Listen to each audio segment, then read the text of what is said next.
ഈശോ മിശിഹായ്ക്ക് സ്തുതിയായിരിക്കട്ടെ. Lumen Cristo 101 ദിവസം കൊണ്ട് ബൈബിൾ പുതിയ നിയമം വായിച്ചു തീർക്കുന്ന വചന പദ്ധതിയിലേക്ക് ഏവർക്കും സ്വാഗതം. ഇന്ന് ദിവസം 67, റോമ അധ്യായങ്ങൾ 7-8 നാം വായിക്കുന്നത്. മനുഷ്യന്റെ ആന്തരിക പോരാട്ടങ്ങളും ക്രിസ്തുവിലൂടെ ലഭിക്കുന്ന ആത്മീയ സ്വാതന്ത്ര്യവുമാണ് ഈ അധ്യായങ്ങളുടെ സാരം. റോമ അധ്യായം 7, നിയമത്തിൽ നിന്നും മോചനം.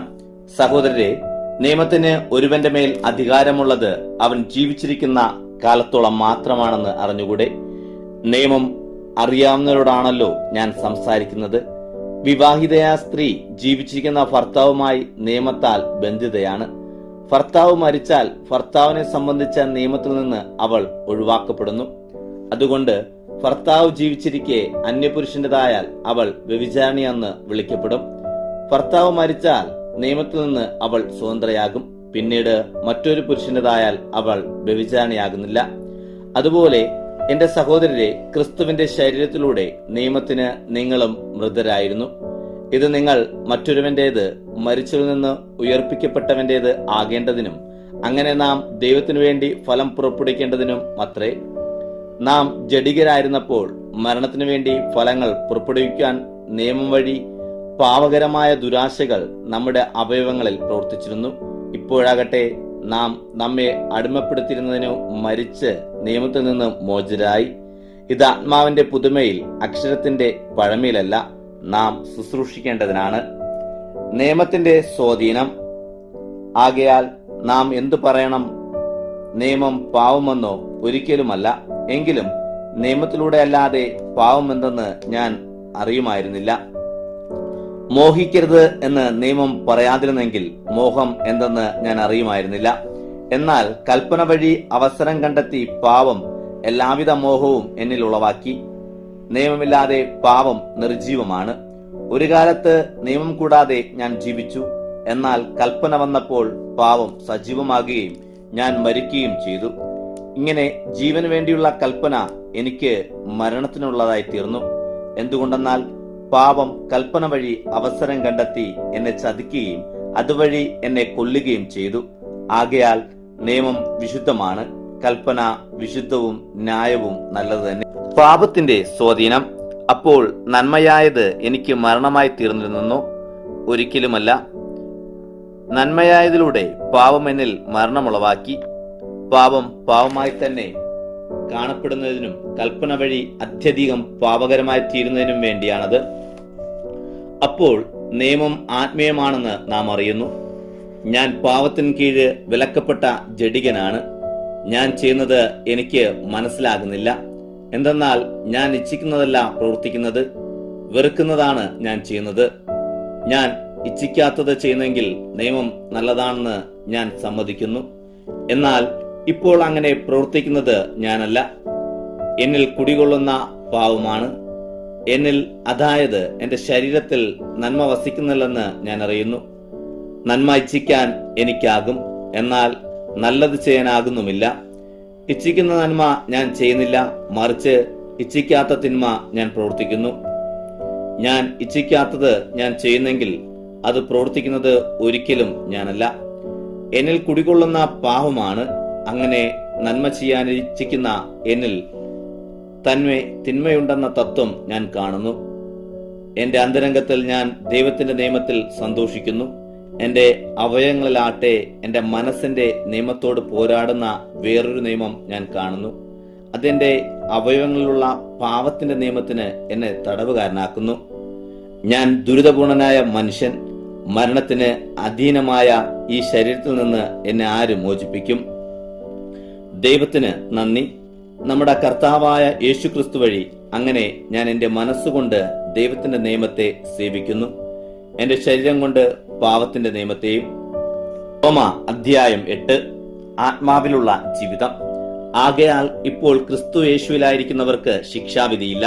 എന്തെന്നാൽ ക്രിസ്തു യേശുവിലുള്ള ജീവാത്മാവിന്റെ നിയമം നിന്നെ പാവത്തിന്റെയും മരണത്തിന്റെയും നിയമത്തിൽ നിന്ന് സ്വതന്ത്രനാക്കിയിരിക്കുന്നു. ജഡത്താൽ ബലഹീനമാക്കപ്പെട്ട നിയമത്തിന് അസാധ്യമായത് ദൈവം തന്റെ പുത്രനെ പാവത്തെ പ്രതി പാവകരമായ ജഡത്തിന്റെ സാദൃശ്യത്തിൽ അയച്ച് പാവത്തിന് ശരീരത്തിൽ ശിക്ഷ വിധിച്ച് നടപ്പാക്കി. ഇത് ജഡികമായല്ല, ആത്മീയമായി വ്യാപരിക്കുന്ന നമ്മിൽ നിയമത്തിന്റെ അനുശാസനം നിറവേറുന്നതിനാണ്. എന്തെന്നാൽ ജഡികരായിരിക്കുന്നവർ ജഡികമായുക ചിന്തിക്കുന്നു, ആത്മീയരാകട്ടെ ആത്മീയമായവയും. എന്തെന്നാൽ ജഡത്തിന്റെ ചിന്താഗതി മരണത്തിലേക്കാണ്, ആത്മാവിന്റെ ചിന്താഗതി ജീവനിലേക്കും സമാധാനത്തിലേക്കും. ജഡിക ചിന്ത ദൈവത്തോടുള്ള ശത്രുതയാണ്. കാരണം അത് ദൈവത്തിന്റെ നിയമത്തിന് കീഴ്പ്പെടുന്നില്ല, അതിന് സാധിക്കുകയുമില്ല. ജഡത്തിലായിരിക്കുന്നവർക്ക് ദൈവത്തെ പ്രീതിപ്പെടുത്താൻ സാധ്യമല്ല. ദൈവത്തിന്റെ ആത്മാവ് നിങ്ങളിൽ വസിക്കുന്നെങ്കിൽ നിങ്ങൾ ജഡികരല്ല, ആത്മീയരാണ്. ക്രിസ്തുവിന്റെ ആത്മാവില്ലാത്തവൻ അവന്റേതല്ല. എന്നാൽ ശരീരം പാവം വഴി മൃതമാണെങ്കിലും ക്രിസ്തു നിങ്ങളിലുണ്ടെങ്കിൽ ആത്മാവ് നീതി വഴി ജീവനുള്ളതായിരിക്കും. യേശുവിനെ മരിച്ചവരിൽ നിന്ന് ഉയർപ്പിച്ചവന്റെ ആത്മാവ് നിങ്ങളിൽ വസിക്കുന്നെങ്കിൽ ക്രിസ്തുവിനെ മരിച്ചവരിൽ നിന്ന് ഉയർപ്പിച്ചവൻ നിങ്ങളുടെ മർത്യശരീരങ്ങളെയും നിങ്ങളിൽ കുടികൊള്ളുന്ന അവന്റെ ആത്മാവിൽ ജീവിപ്പിക്കും. ആകയാൽ സഹോദരരെ, ജഡാനുസാരം ജീവിക്കാൻ നാം ജഡത്തിന് കടപ്പെട്ടവരല്ല. ജഡികരായി ജീവിക്കുന്നെങ്കിൽ നിങ്ങൾ തീർച്ചയായും മരിക്കും. എന്നാൽ ശരീരത്തിന്റെ പ്രവൃത്തികൾ ആത്മാവ് മൂലം നിഹനിക്കുന്നെങ്കിൽ നിങ്ങൾ ജീവിക്കും. ദൈവാത്മാവാൽ നയിക്കപ്പെടുന്നവരെല്ലാം ദൈവപുത്രനാണ്.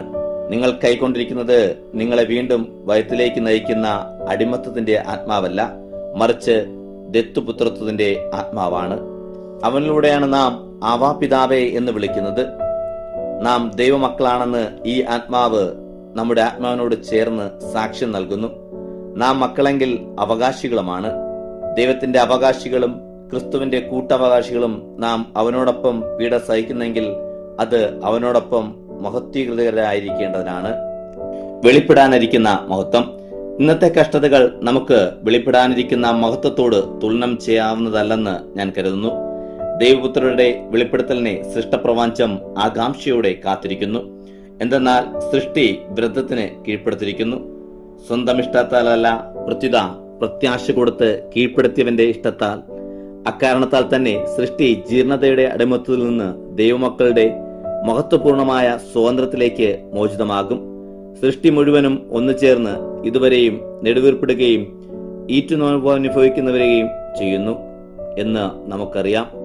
അതുമാത്രമല്ല, ആത്മാവിന്റെ ആദ്യഫലം ലഭിച്ചിരിക്കുന്ന നാം തന്നെയും നമ്മുടെ ശരീരത്തിന്റെ വീണ്ടെടുപ്പാകുന്ന ദത്തുപുത്രത്വം പ്രതീക്ഷിച്ചുകൊണ്ട് ആന്തരികമായി വിലപിക്കുന്നു. പ്രത്യാശയാലാണ് നാം രക്ഷിക്കപ്പെട്ടത്. കാണപ്പെടുന്ന പ്രത്യാശ. പ്രത്യാശയല്ല കാണുന്നതിനെ ആരും പ്രത്യാശിക്കും. എന്നാൽ കാണാത്തതിനെയാണ് നാം പ്രത്യാശിക്കുന്നതെങ്കിൽ അതിനുവേണ്ടി നാം സഹനശക്തിയോടെ കാത്തിരിക്കും. അതുപോലെ നമ്മുടെ ബലഹീനതയിൽ ആത്മാവ് നമ്മെ സഹായിക്കുന്നു. വേണ്ട വിധം പ്രാർത്ഥിക്കേണ്ടത് എങ്ങനെയെന്ന് നമുക്കറിഞ്ഞുകൂടാ. എന്നാൽ അവാച്യമായ നെടുവീർപ്പുകളാൽ ആത്മാവ് തന്നെ നമുക്ക് വേണ്ടി മാധ്യസ്ഥം വഹിക്കുന്നു. ഹൃദയങ്ങൾ പരിശോധിക്കുന്നവൻ ആത്മാവിന്റെ വിചാരം ഗ്രഹിക്കുന്നു. എന്തെന്നാൽ ആത്മാവ് ദൈവഹിതമനുസരിച്ചാണ് വിശുദ്ധർക്ക് വേണ്ടി മാധ്യസ്ഥം വഹിക്കുന്നത്. ദൈവത്തെ സ്നേഹിക്കുന്നവർക്ക് അവിടുത്തെ പദ്ധതി അനുസരിച്ച് വിളിക്കപ്പെട്ടവർക്ക് സകലതും നന്മയ്ക്കായി ഒരുമിച്ച് പ്രവർത്തിക്കുന്നതെന്ന് നമുക്കറിയാമല്ലോ. എന്തെന്നാൽ അവിടുന്ന് മുൻകൂട്ടി അറിഞ്ഞവരെ തന്റെ പുത്രന്റെ സദൃശ്യത്തോട് അനുരൂപരാക്കാൻ മുൻകൂട്ടി നിശ്ചയിക്കുകയും ചെയ്തു. ഇത് തന്റെ പുത്രൻ അനേകം സഹോദരരിൽ ആദ്യജാതനാകേണ്ടതിനാണ്. താൻ മുൻകൂട്ടി നിശ്ചയിച്ചവരെ അവിടുന്ന് വിളിച്ചു, വിളിച്ചവരെ നീതിമൽക്കരിച്ചു, നീതിമൽക്കരിച്ചവരെ മഹത്വപ്പെടുത്തി. ദൈവസ്നേഹ പാരമ്യം. ഇവയെക്കുറിച്ച് നാം എന്താണ് പറയേണ്ടത്? ദൈവം നമ്മുടെ കൂടെയെങ്കിൽ ആരാണ് നമുക്കെതിരെ? സ്വപുത്രനെ പോലും ഒഴിവാക്കാതെ നമുക്കെല്ലാവർക്കും വേണ്ടി അവനെ ഏൽപ്പിച്ചു തന്നവൻ അവനോടുകൂടെ സമസ്തവും നമുക്ക് ദാനം നൽകാതിരിക്കുമോ? ദൈവത്തിന്റെ തിരഞ്ഞെടുക്കപ്പെട്ടവരുടെ മേൽ ആര് കുറ്റമാരോപിക്കും? നീതിമൽക്കരിക്കുന്നവൻ ദൈവമാണ്. ശിക്ഷ വിധിക്കുന്നവൻ ആര്? മരിച്ചവനെങ്കിലും ഉദ്ധാനം ചെയ്തവനും ദൈവത്തിന്റെ വലത്തുഭാഗത്തായിരിക്കുന്നവനും നമുക്ക് വേണ്ടി മാധ്യസ്ഥം വഹിക്കുന്നവനുമായ ക്രിസ്തു യേശു തന്നെ. ക്രിസ്തുവിന്റെ സ്നേഹത്തിൽ നിന്ന് ആര് നമ്മെ വേർപെടുത്തും? ക്ലേശമോ, ദുരിതമോ, പീഡനമോ, പട്ടിണിയോ, നഗ്നതയോ, ആപത്തോ, വാളോ? ഇങ്ങനെ എഴുതപ്പെട്ടിരിക്കുന്നു, നിന്നെ പ്രതി ഞങ്ങൾ ദിവസം മുഴുവൻ വധിക്കപ്പെടുന്നു, കൊലയ്ക്കുള്ള ആടുകളെപ്പോലെ കരുതപ്പെടുന്നു. നമ്മെ സ്നേഹിച്ചവൻ മുഖാന്തരം ഇവയിലെല്ലാം നാം പൂർണ്ണ വിജയം വരിച്ചിരിക്കുന്നു. എന്തെന്നാൽ എനിക്കുറപ്പുണ്ട്, മരണത്തിനോ ജീവനോ ദൂതന്മാർക്കോ അധികാരങ്ങൾക്കോ ഇപ്പോഴുള്ളവയ്ക്കോ വരാനിരിക്കുന്നവയ്ക്കോ ശക്തികൾക്കോ ഉയരത്തിനോ ആഴത്തിനോ മറ്റേതെങ്കിലും സൃഷ്ടിക്കോ നമ്മുടെ കർത്താവായ ക്രിസ്തു യേശുവിലൂടെയുള്ള ദൈവസ്നേഹത്തിൽ നിന്ന് നമ്മെ വേർപെടുത്താൻ കഴിയില്ല. ഇന്നത്തെ വായന ഇവിടെ അവസാനിക്കുമ്പോൾ ക്രിസ്തുവിലുള്ളവർക്ക് ശിക്ഷാവിധിയില്ല. ദൈവസ്നേഹത്തിൽ നിന്ന് നമ്മെ വേർപെടുത്താൻ ഒന്നിനും സാധ്യമല്ലെന്ന ബോധ്യത്തോടെ നമുക്ക് ആത്മാവിൽ ജീവിക്കാം. ദൈവത്തിന് മഹത്വം.